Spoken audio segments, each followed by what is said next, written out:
జై శ్రీరామ్. ప్రేక్షకులకు శ్రీరామనవమి శుభాకాంక్షలు. ఈ పర్వదిన సందర్భంగా భద్రాచలం సీతారామచంద్ర స్వామి ఆలయ విశిష్టతను ఒక్కసారి గుర్తు తెచ్చుకుంటాం. తెలంగాణ రాష్ట్రం కొత్తగూడెం జిల్లాలో దక్షిణ అయోధ్యగా పిలువబడే పుణ్యక్షేత్రమే ఈ భద్రాచలం. శ్రీరాముడు తన వనవాస సమయంలో భద్రాచలంలో బస చేశాడని మరియు మేరు పర్వతం కుమారుడైన భద్రుడికి ఈ ప్రాంతంలోనే ముక్తిని ప్రసాదించాడని పురాణాలు చెబుతున్నాయి. అంతేకాదు పోకుల దమ్మక్క అనే మహిళ కళలో కనిపించిన చీమల పుట్టలోని రాముడు సీత లక్ష్మణుల విగ్రహాలు భద్రాచల ఆలయంలో నేటికి భక్త జనాలు అందుకుంటున్నాయి. ఇక్కడ శ్రీరాముల వారు 4 చేతులలో శంకు, చక్రం, విల్లు మరియు బాణం పట్టుకొని పక్కన సీతమ్మ మరియు లక్ష్మణుల వారితో కొలువై ఉన్నారు కనుక ఈ భద్రాద్రి రాముడిని వైకుంఠ రాముడిగా పిలుస్తారు. ఈ ఆలయాన్ని 17వ శతాబ్దంలో గోల్కొండ నవాబు కాళేశ్వర వారి దగ్గర కృష్ణాబాద్ తహసీల్దార్ అనే రామభక్తుడు కంచర్ల గోపన్న అనే రామదాసు గోదావరి ఒడ్డున నిర్మించాడు. ఈ గుడి నిర్మాణంలో ప్రజాధనం వాడినందుకు తానీషా వారు ఆగ్రహించి రామదాసుని తన దర్బారుకు బందీగా తీసుకురామని భటులను ఉస్నాబాద్కు పంపించాడు. పాపం రామదాసు అనుభవించిన కష్ట సుఖాలను భద్రాచల గుడి నిర్మాణ యథార్థ కారణం ఈ భద్రాచల రామదాసు నాటకం ద్వారా తెలుసుకున్నాం రండి.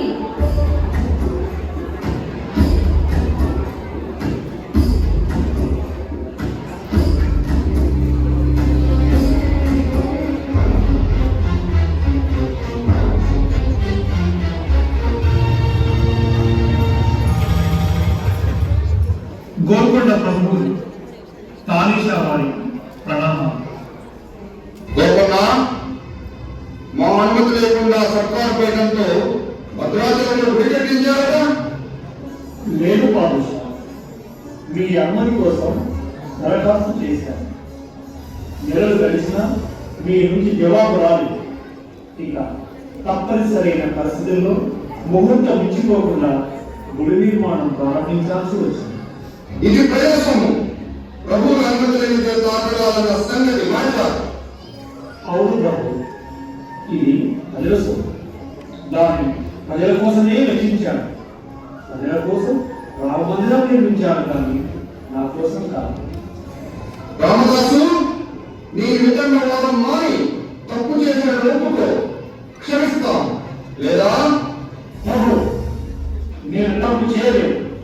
నా రాముడి కోసం, రామనామ జపంతో ధరించే ప్రజల కోసం ఈ మందిరం నిర్మించాను, కానీ రాముల కోసమో రాముల సమాధుల కోసమో ఈ ప్రజాధనం దుర్వినియోగం చేయలేదు. ఎంత పవన్ పాదుషాకి ఎదురు తిరిగి మాట్లాడతావా? ఎవరా ఈ ద్రోహంకారిని చేసేవాళ్ళు బంధించండి. తప్పు ఒప్పుకునేంత వరకు చిత్రహింసలు పెట్టండి.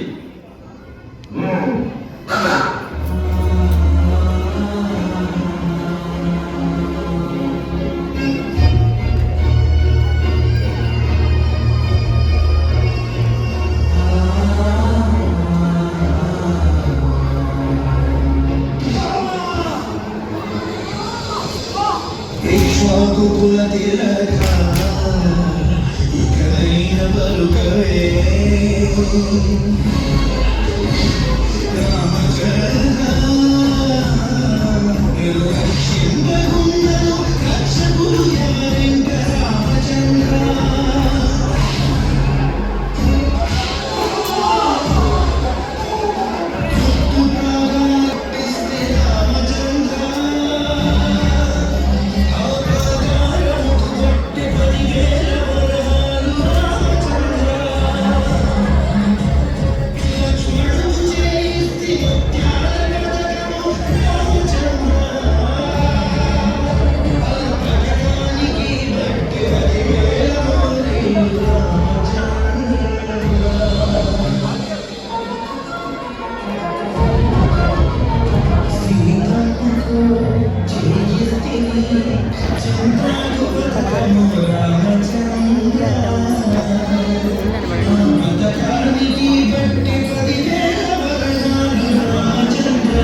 ఇక్ష్వాకుకుల తిలక ఇకనైన పలుకవే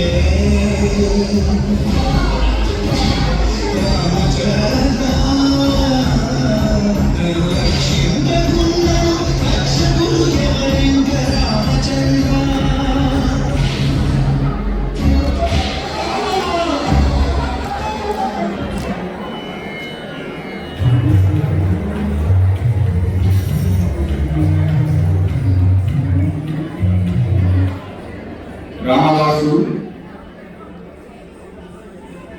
రామదాసు మీరు పంపిన మీ మంత్రులు 6 లక్షల వరహాలు చెల్లించారు. మిమ్మల్ని బంధముక్తులు చేస్తున్నా. అదేమిటి రామదాసు గారు, మీరే కదా పంపింది? వారి పేర్లు రామోజీ లక్ష్మణుజీ అని చెప్పారు. రాత్రికి రాత్రి వచ్చి పైకమంతా కట్టి వెళ్ళారు కదా. మహారాజా, ఇది ఆ పైపు ఇది మన రాజ్యపు వరహాల వరే గోచరించడం లేదు. రామచంద్ర పాదముద్రికలు. ఈ వరహాలు సాక్షాత్తు రామకాలం నాటుతారు. నేను ఎవరిని పంపలేదు. అయినా నా దగ్గర నా బిడ్డలు వారి పేరు పడ్డారు. రామోజీ లక్ష్మణుజీ అంటే పైకి వచ్చింది సాక్షాత్తు శ్రీరామచంద్రుల వారు. మన సోదరుడు లక్ష్మణుడు ఏమన్నారు గొప్పన్న? వారు శ్రీరామచంద్రుల వారా? ఆహా, ఆ దైవ దర్శనంతో నా జన్మ ధన్యమైంది. నన్ను క్షమించండి, మిమ్మల్ని అనరాని మాటలన్నాను. చెరవలు వేసి అమానుషంగా హింసించాను. ఈ పాపిని క్షమించండి గోపన్న, క్షమించండి. పాపిని నీవు కాదు, వేల జన్మలెత్తిన లభించని ఆ దాశరథి దర్శనం మీకు లభించింది. సంవత్సరాలుగా నిరంతరం ఆయన నామస్మరణం చేస్తూ జీవిస్తూ ఉన్న నాపైన మాత్రం ఆ జానకి వల్లభుడికి జాలి కలగదు. ఆయన దర్శనం కలగదు. అసలు పాపుని నేను కాదు. అంత మాటలకు గోపన్న, రామభద్రుడు ఎప్పుడూ నీ వాడే. నీ వంటి గాయాలను మానేంత వరకు మా వీధిలో విశ్రమించండి. మీకు నా శరీరం మీకు గాయాలు కనిపిస్తుంది. వాడి బాధ ఒక రోజు ఒక వారం. కానీ ఏ జన్మలో ఏ పాపం చేశారు, ఎందువల్ల ఆ కోసమేపుడి కళ్ళకి చూపుకైనా చూసుకోలేదు అని నా అంతరంగంలో నా బాధ మీకెవరికి అక్షంతారు అనుభవిస్తున్న నాకు మాత్రం తెలుసు. దాశరథి కరుణ పైనది ఒక్కసారి కరుణించండి. ఆ శవం ఏ పుణ్యం చేసుకున్నారో తన ఇంటిని అనుకుంటున్నాను. గుగుడెక్కడి గనులో నీ సౌమ్యం ఆ గురు చేసిన పురుత సాయానికి వచ్చి నేను నిండాను.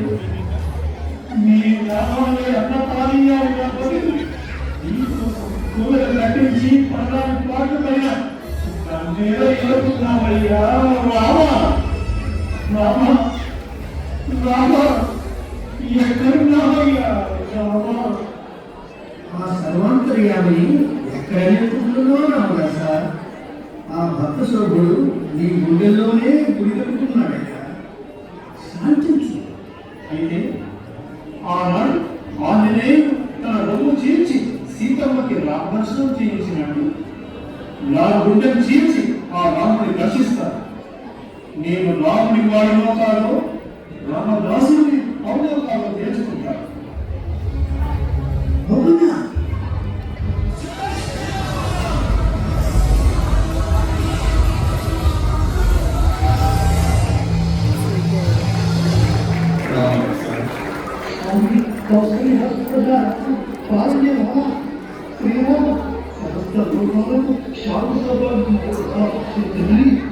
నన్ను ఖండించవచ్చారా? అవును, నీ స్వామిని నీడలేని నాకు గుడి కట్టించావు. అయోధ్య రాముడు నాపై వేరొకటి కీర్తనలు రచించి నన్ను అంత రాముని చేశాడు. ఇందుకు ప్రతిగా నీకు మోక్షాన్ని ప్రసాదిస్తున్న స్వర్గలోక ద్వారాలు తెరుచుకుని నీ కోసం ఎదురు చూస్తున్నాయి. తండ్రి, నన్ను ఇక్కడే ఉండనివ్వండి. నీ నామజపం చేసినందుకు నీ గుడికి వచ్చే వేలాది భక్తుల పాదగుడితో నన్ను నా ఆత్మని ధరించింది. తదాస్తు. ప్రపంచ భక్త చరిత్రలో మొట్టమొదటిసారిగా మోక్షానికి వద్దనని జన్మ ధన్యం. నీ కోసం ఈ భద్రాలను ఆనంద నిలయమైన మోక్షలోకంగా భావిస్తున్నాను. అందుకు నిరసనంగా ఇకపై మా పేరు మోక్షరాములని వైకుంఠరాములని నీ ఆత్మలోనే కొలువై ఉన్నాము కనుక ఆత్మారాములని వికసించుకుంటున్నాను. ఈ భద్రాచలం మహాపుణ్యక్షేత్రం కలగలేదు. దర్శించిన భక్తులందరికీ మోక్షసిద్ధి కలుగుతుంది. జై శ్రీరామ్, జై శ్రీరామ్, జై శ్రీరామ్.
మరొక్కసారి గట్టిగా చెప్పండి.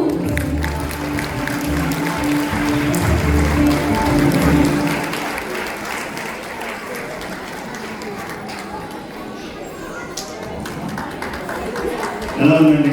మరొకసారి ఆర్ట్స్ అశోక్ చిత్రకొండ గారికి, మాధవి సోదరి గారికి ధన్యవాదాలు. అలాగే భద్రాచల రామదాసు అన్నప్పుడు it really connected me because I hail from the city Bhadrachalam and the roots అవన్నీ విజువల్స్ చూపించినప్పుడు రాముల వారి కళ్యాణం